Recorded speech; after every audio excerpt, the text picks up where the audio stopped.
Tourism બહુ મોટો subject છે, પણ ફોકસ ક્યાં કરવાની જરૂર છે? ભારતીયોને અને ભારત દેશને. બિઝનેસ ટુરિઝમ એક એવી વસ્તુ છે જેમાં ઇમોશન કનેક્ટેડ છે.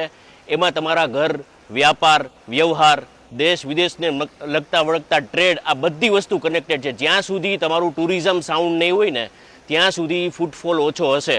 બિઝનેસ ટુરિઝમમાં ચાઇનાએ દુનિયામાં એટલી તાકાતથી લોકો સાથે કામ કર્યું છે, એટલું એક્સટેન્સિવલી પોતાના નેટવર્ક ઊભા કર્યા છે ને સાહેબ, એનો જવાબ નથી. જવાબથી વાત કરીએ ને તો ચાઇનાએ કામ કરીને લોકોને જવાબ દીધું છે. આપણે લોકોને વાતું કરવી છે કે ચાઇના આપણું રાઇવલ કન્ટ્રી છે. રાઇવલ નહીં સાહેબ, એક વખત હરીફાઈ તો કરો. હરીફાઈ કરવા માટે તાકાત જોઈએ, તાકાત કરવા માટે જુસ્સો જોઈએ, જનૂન જોઈએ. જે યુવાનો છે ને એ યુવાનોને ખ્યાલ નથી કે એ સાલું કઈ જગ્યાએ ટાઈમ બગાડે છે.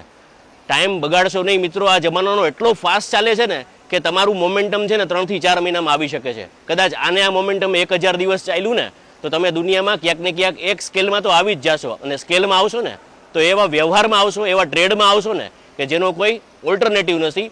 મહેનતનો કોઈ ઓપ્શન નથી સાહેબ, ધ્યાનમાં રાખજો. અને હેટ કરતાં પહેલાં 1000 વાર વિચારજો. Thank you.